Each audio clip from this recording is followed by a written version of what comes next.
In March of 1990, Andrew Wood, a youthful vocalist seen as Seattle's great hope, fell into a coma after a heroin overdose. He was taken to Harborview Hospital.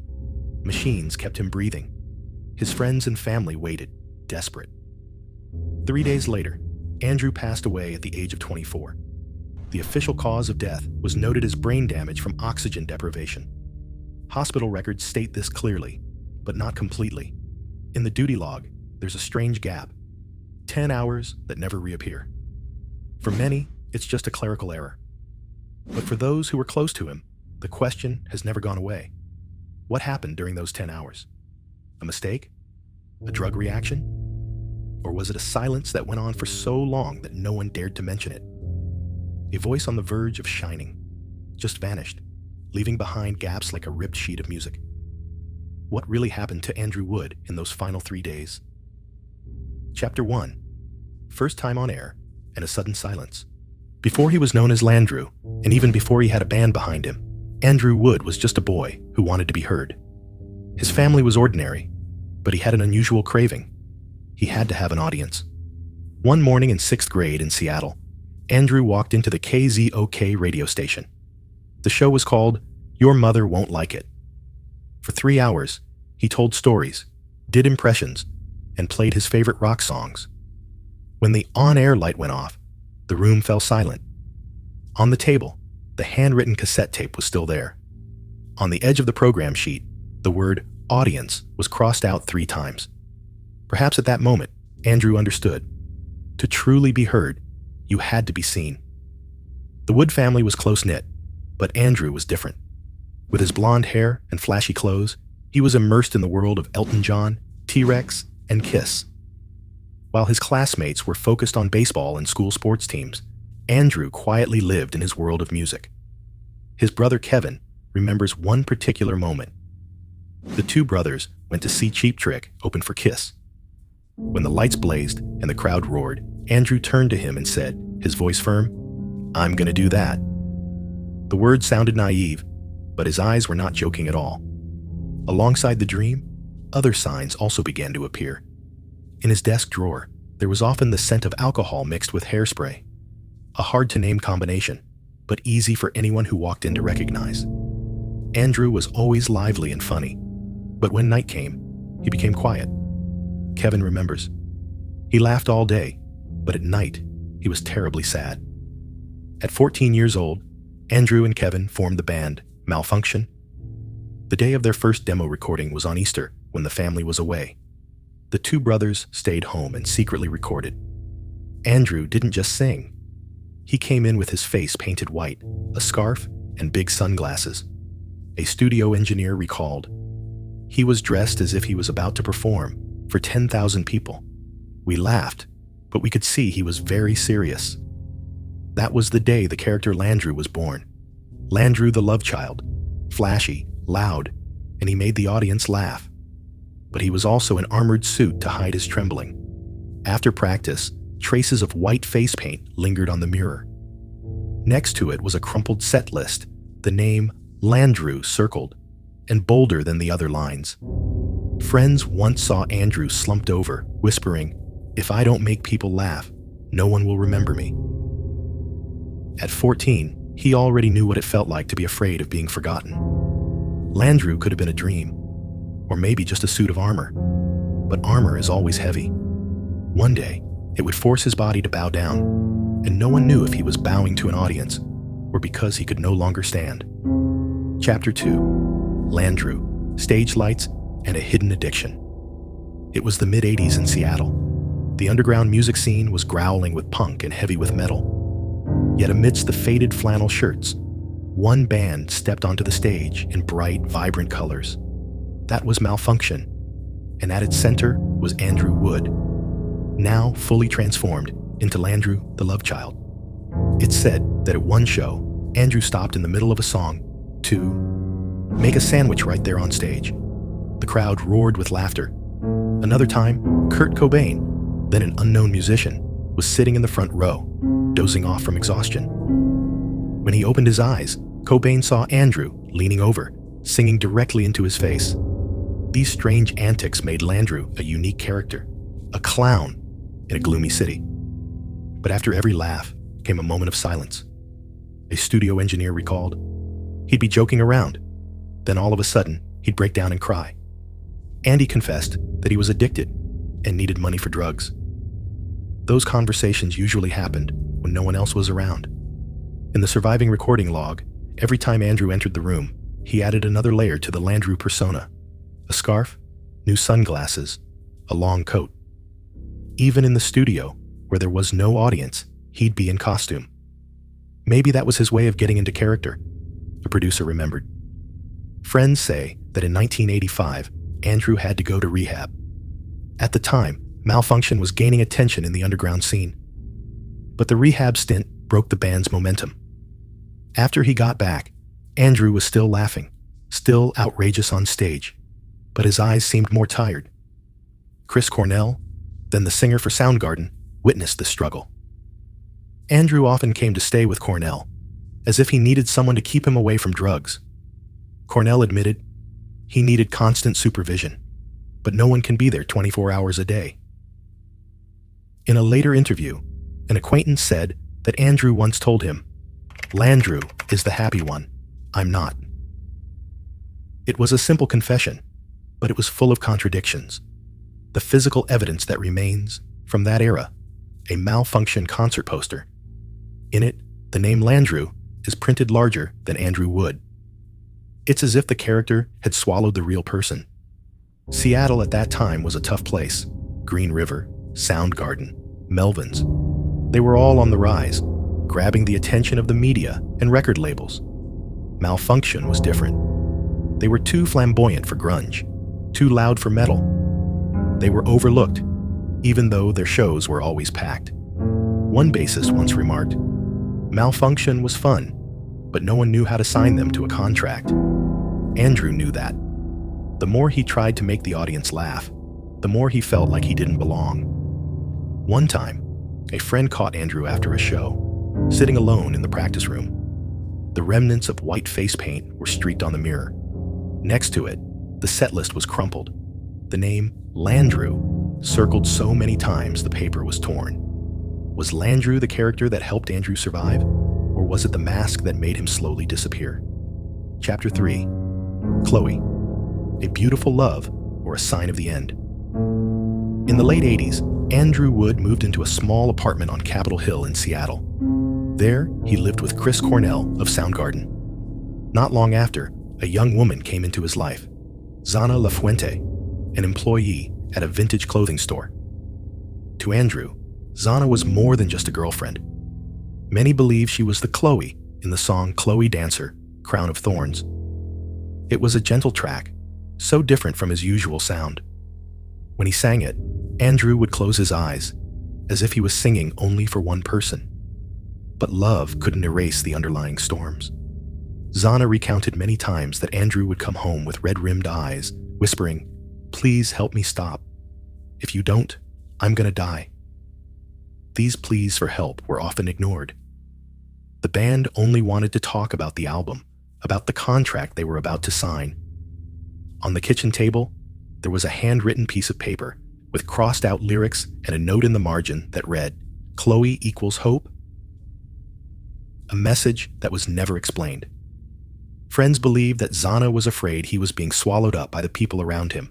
Record labels, managers, friends. One person recalled, she said, "Sometimes I feel like I'm the only one who can hear his cry for help."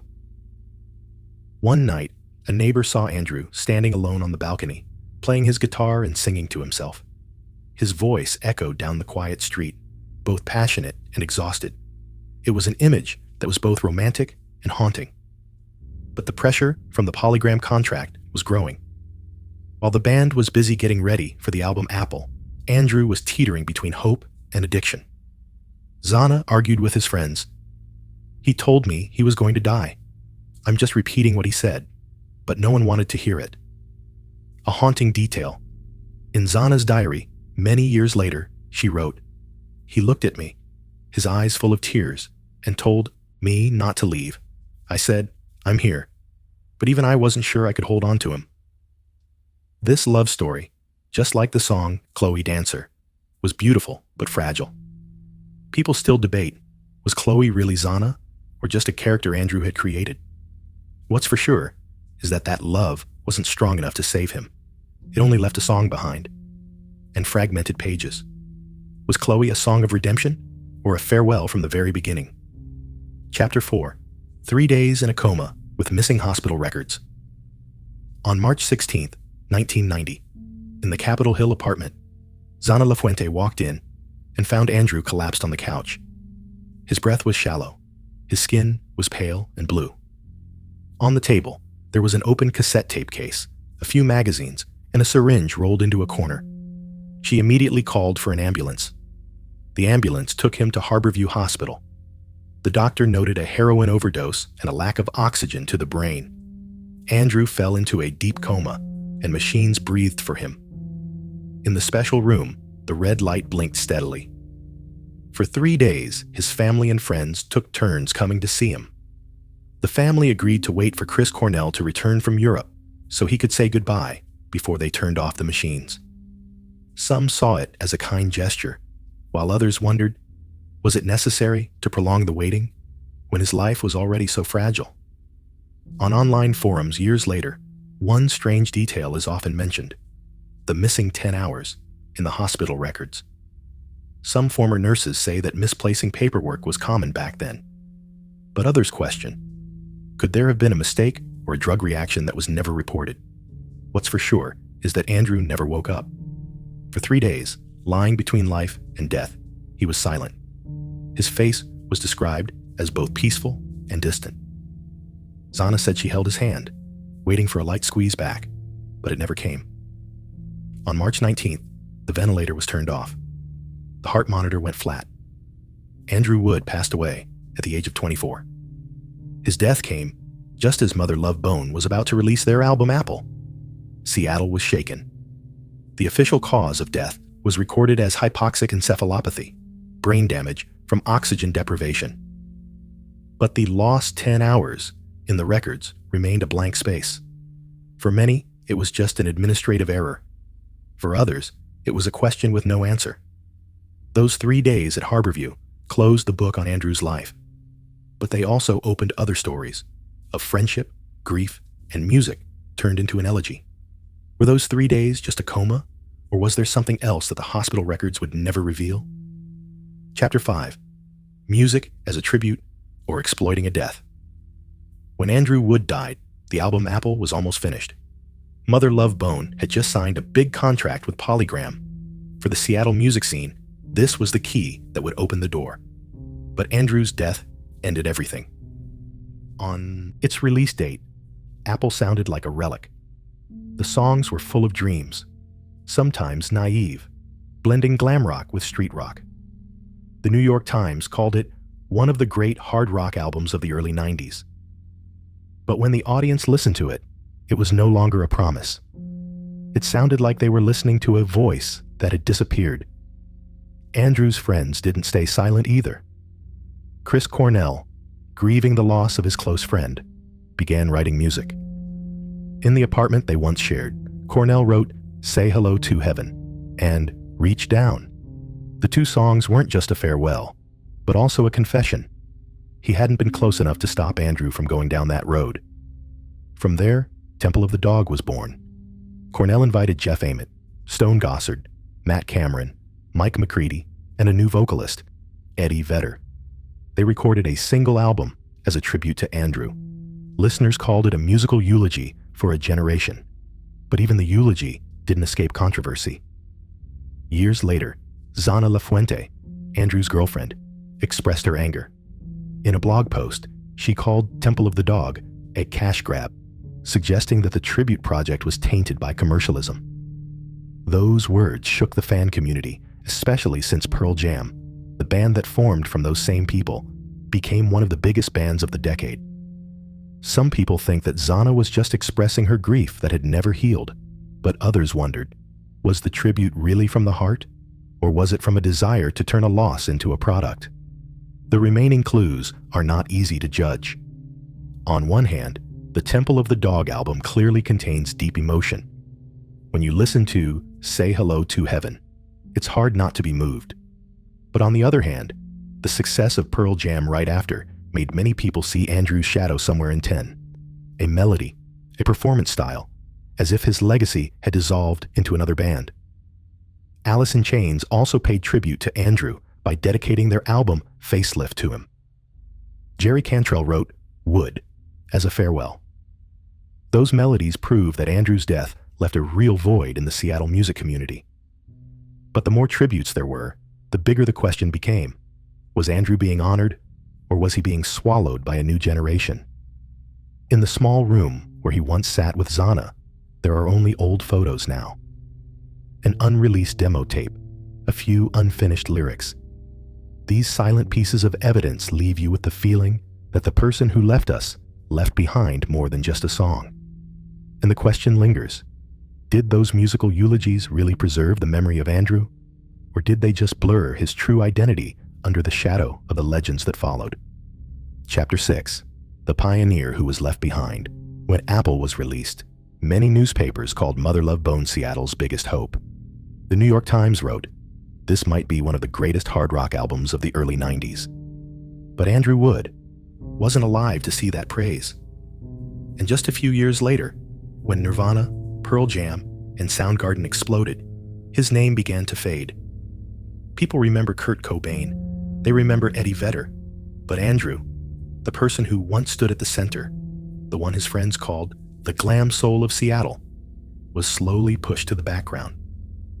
Jeff Ament once admitted, if Andrew had lived, Pearl Jam wouldn't exist the way we know it. It was a confession that was both respectful and sad. On forums, fans still debate, if Andrew had lived, would grunge have the same face? Or would the music have leaned more toward romance and drama instead of gloom and anger? No one can answer that question. A few surviving artifacts are seen as clues. A demo tape where Andrew sings Island of Summer with Cornell. A set list with unreleased songs, the handwriting scribbled but full of ideas. These small items make you wonder, how many songs were lost with him? Andrew was called the godfather of grunge. But the irony is that grunge was most successful when he was no longer a part of it.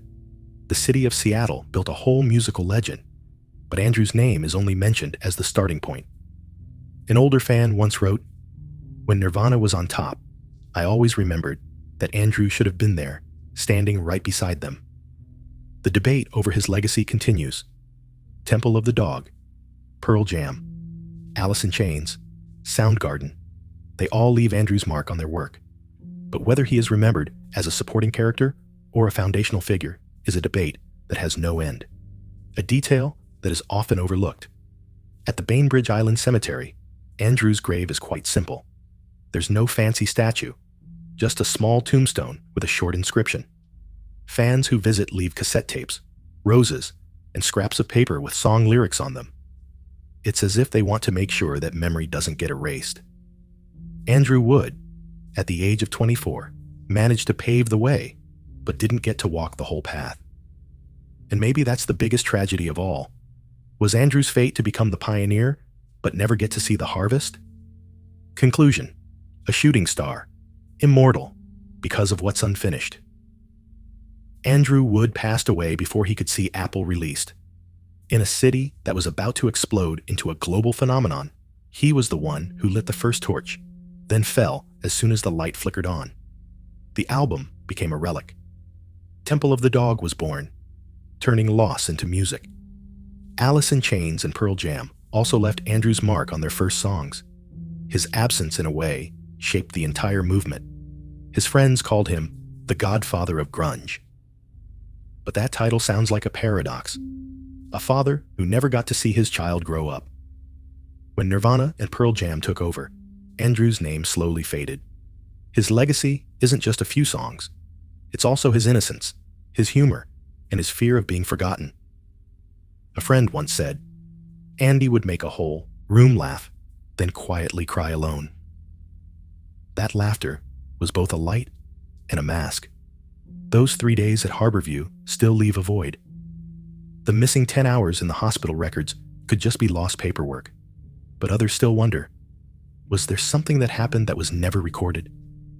Xana LaFuente, the one they call Chloe, still carries a deep sense of guilt. She once said that if she had gotten there 10 minutes earlier, she might have saved him. Those 10 minutes became a scar that will never heal. More than 30 years later, fans still visit Andrew's grave, leaving behind cassettes, flowers, and scraps of paper with lyrics. It's to make sure the memory doesn't disappear. Every time Chloe Dancer, Crown of Thorns, is played, people remember him, a star that didn't get to shine completely. The final question still hangs in the air.